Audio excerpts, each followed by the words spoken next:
13 points per game, 5 assists, 4 rebounds. He's 6'4", long arms, just a freshman. Philon looks awesome. So continue on with what you were saying about him, too.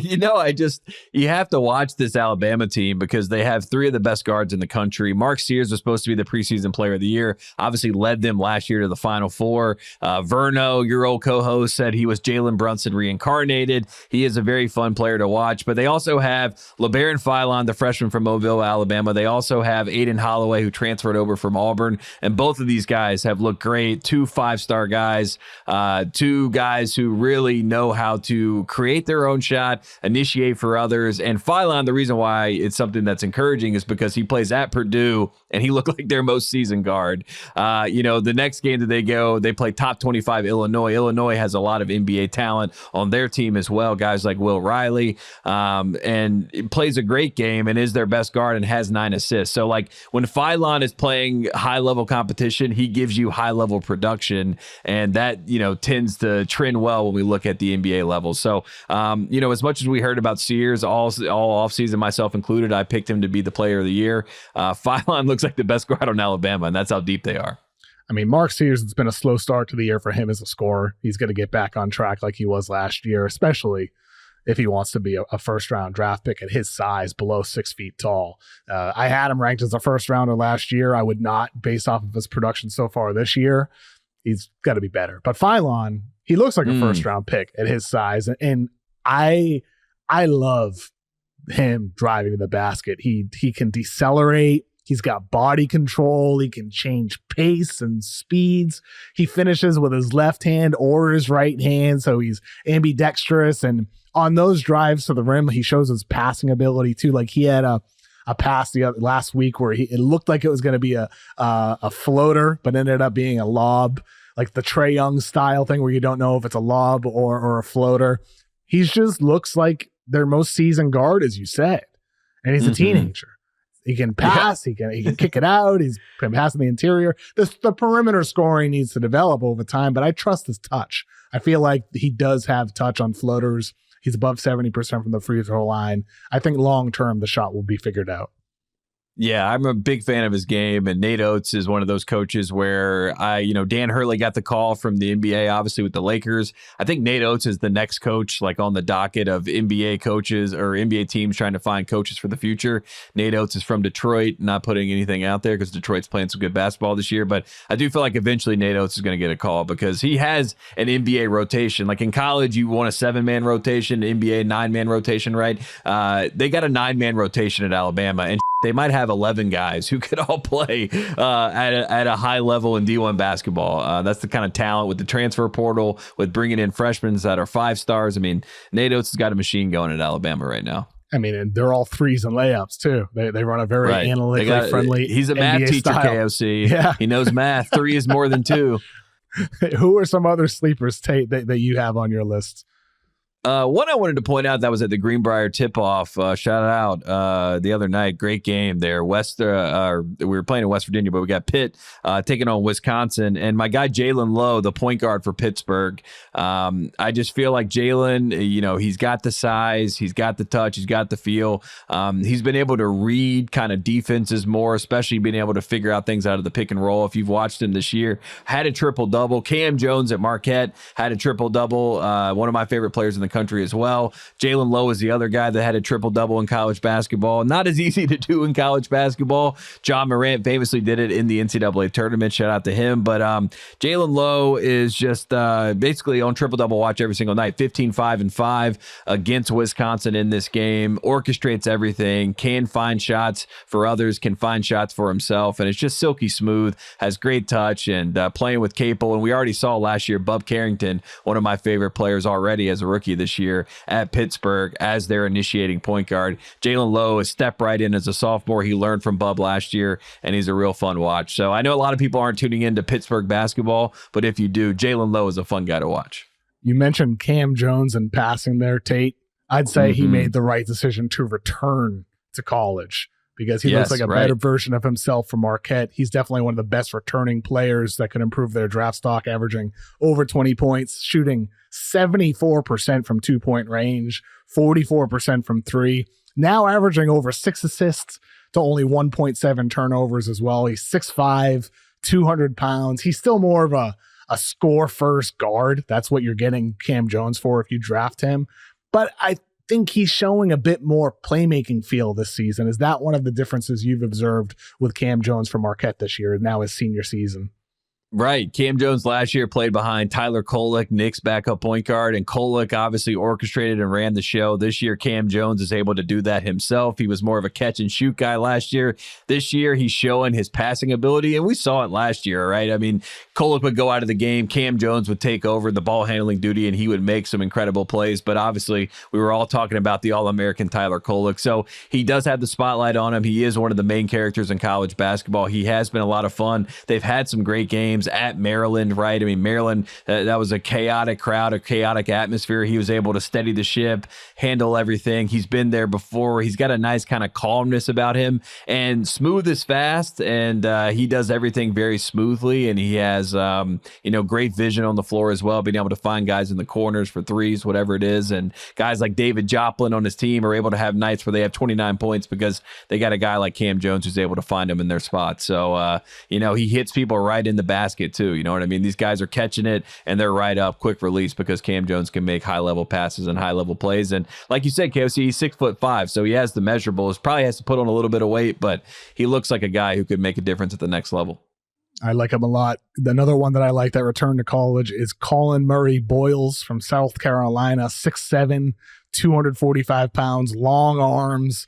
Went back for his sophomore season. He's averaging 16 points, 9.4 rebounds, 1.8 assists per game, averaging just a tick under 30 minutes per game in 5 games for South Carolina.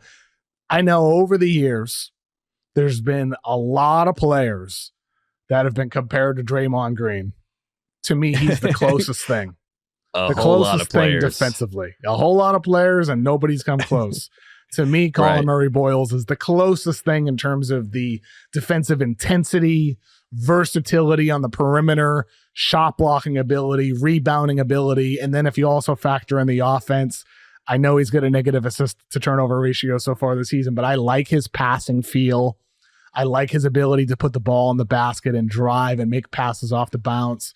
Murray-Boyles, to me, is one of those guys that you plug him into an NBA team.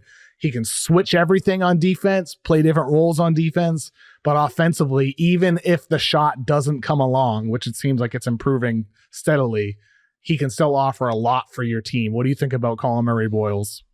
I will say the Indiana game was a tough one. That was a tough watch, a pretty big stinker in that game. But I also think that Mackenzie Mbako was looking at your draft board and was saying to himself, I should be a first-round pick. And he went at his neck. So I do think that had, some impact there. I like his game defensively, like you said. I almost feel like it would have been better for him to go last year and already doing some of this stuff at the next level and growing his game at the next level.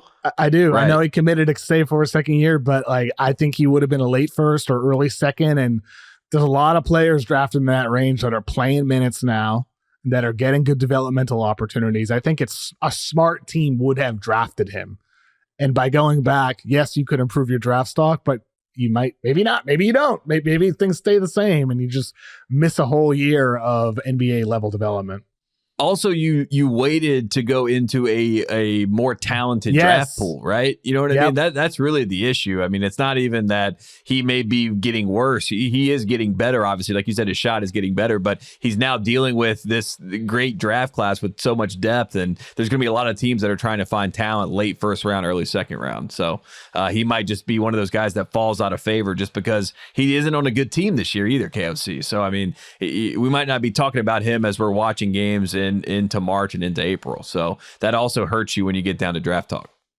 Another guy I want to talk about with you, Tate, is I don't know what category you could put him in. You could put him into a sleeper category. You could put him into is he a secret number one contender? Egor Demin from BYU. Right. On the season, averaging 15 points, 7 assists, 4 rebounds, 2 steals, making 57% of his threes, 12 of 23, small sample, obviously, but he's a 6'8" point guard who spent the last 2 years out of Russia playing in Spain for Real Madrid, playing for their second team. It's early, but the passing ability, that Egor has, the finishing ability, the dunk he had against the end of the first half against UC Riverside, drove the lane, lefty dunk in traffic. I'm like, dude, this guy can finish. He's ambidextrous. His passing feel is amazing. And he's hitting his threes so far off the dribble, off the catch. At his size, I'm just saying, maybe he ends up top 2, top 3. I don't think he'll be number 1, but I wouldn't be totally shocked if this continues. And that's a big if. They got some tough teams coming up. They got Ole Miss on Thursday, top 25 team, Providence next week. And then in January, they have a test against Houston with their great defenses.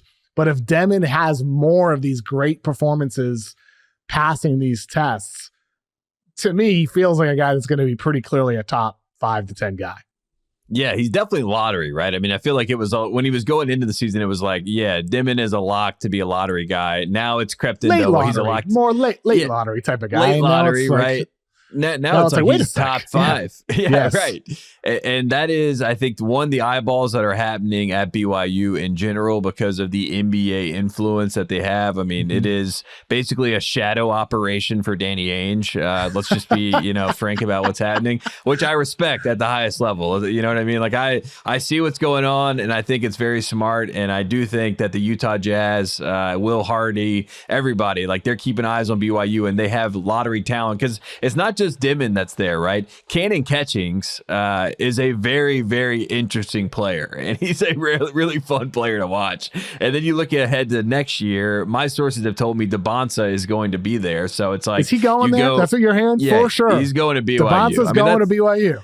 That's I mean, look, sources always say things. You never know. I'm not confirming anything. I'm just saying from what I hear, that's where he's going to end up going. So you could have a situation, KOC, where let's go Demin top 3. Next year, DeBonsa's number 1. So now Kevin Young's first year at BYU, he's got a top 3 pick. Second year, he's got the number 1 pick.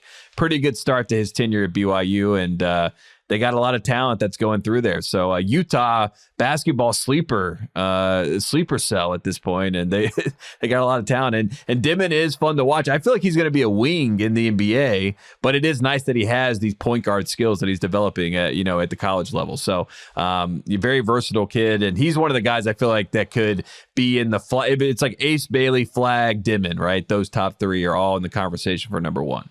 I think you're right about that, Tate. He's probably not a traditional lead point guard because he doesn't necessarily have the speed or the burst or that, one-on-one handle. Almost all of his creation so far for BYU has been in pick and roll. He hasn't isolated much, hasn't shown that one-on-one ability. He doesn't seem to have that quickness, but that's what NBA teams run on offense nowadays. It's not a lot of teams that have one guy who runs traditional point guard.